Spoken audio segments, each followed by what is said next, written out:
Assalamualaikum warahmatullahi wabarakatuh. Shalom, Om Swastiastu, Namo Buddhaya, salam kebajikan. Yang terhormat Dewan Juri dan Panitia Penyelenggara MPI Festival 2022, seluruh pemuda generasi penerus bangsa dan masyarakat Indonesia yang saya cintai dan saya banggakan. Pertama, marilah kita panjatkan puji syukur kehadirat Tuhan Yang Maha Esa atas limpahan rahmat-Nya kita masih diberikan kesempatan, kesehatan, dan kenikmatan yang luar biasa. Saya, Wina Rama Fitriana, mahasiswa Sekolah Vokasi Universitas 11 Maret, akan menyampaikan pidato dengan judul Pemerataan dan Optimalisasi Mutu Pendidikan untuk Mewujudkan Indonesia Emas 2045.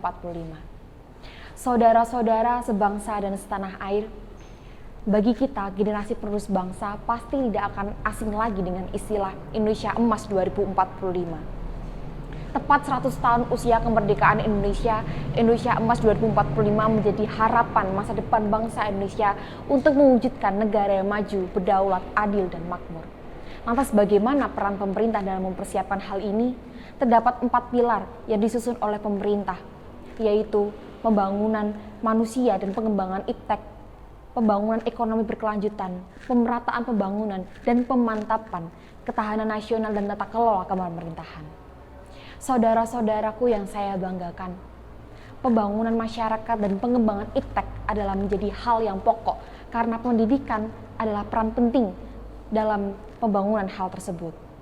Pendidikan yang baik dan efektif dapat menciptakan kualitas sumber daya manusia yang inovatif, kreatif, produktif, fleksibel, adaptif, dan mengikuti arus perkembangan zaman dan mampu mewujudkan Indonesia Emas 2045. Namun apa yang terjadi? Banyak permasalahan, ketidakmerataan pendidikan dan mutu pendidikan yang sangat rendah. Luasnya wilayah Indonesia bukan menjadi satu alasan ketidakmerataan pendidikan di Indonesia. Letak sekolah-sekolah di daerah pelosok dan pedalaman yang sangat jauh dari pemukiman.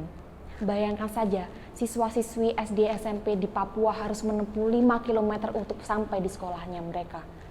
Tak hanya itu, banyak sarana dan prasarana yang rusak dan tak layak untuk digunakan.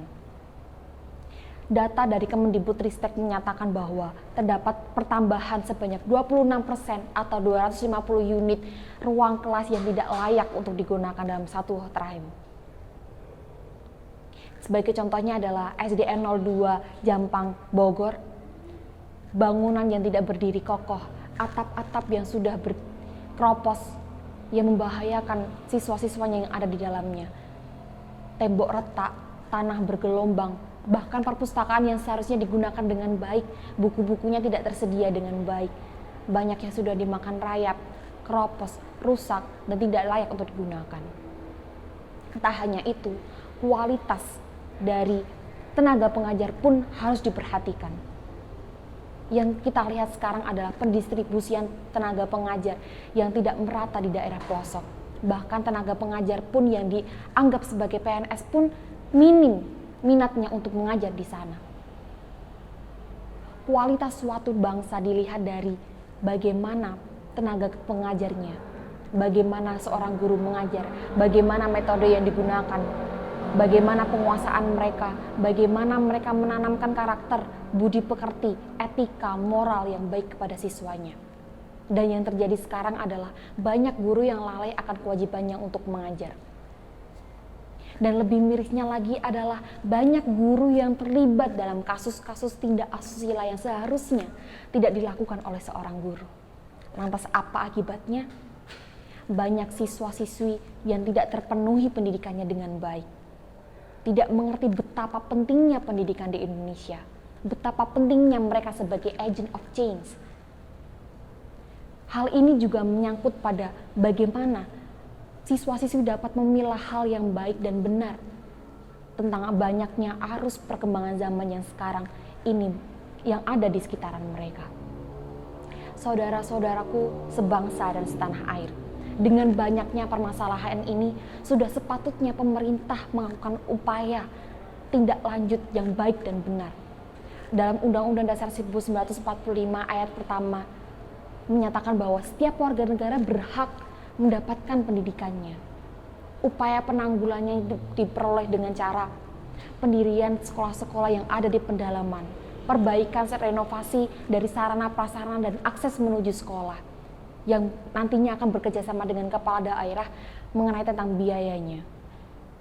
Kemudian peningkatan kualitas dari tenaga pengajar yang lebih baik lagi, pendistribusian yang merata, kemudian realisasi beasiswa gratis kepada seluruh masyarakat, seluruh elemen siswa-siswi mahasiswa yang tanpa terkecuali, agar meningkatkan motivasi mereka untuk belajar ilmu setinggi-tingginya. Tercantum dalam Undang-Undang Dasar 1945 Pasal 31 Ayat 2 bahwa setiap warga negara harus wajib mengikuti pendidikan dan pemerintah wajib membiayainya.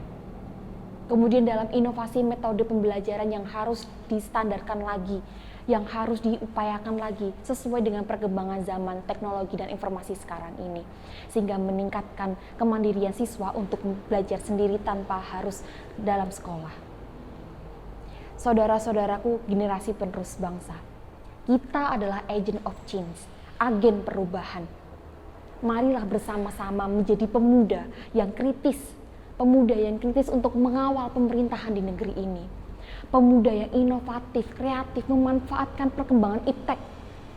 Pemuda dengan moral dan etika yang baik untuk menjadi calon-calon guru yang hebat, calon-calon penguasa yang hebat, calon-calon pemimpin yang hebat, yang nantinya akan mewujudkan negara ini menjadi negara yang unggul, negara yang tidak dijajah moralnya, negara yang tidak dijajah penduduknya, ekonominya, menjadi negara dengan pendidikan yang baik dan unggul.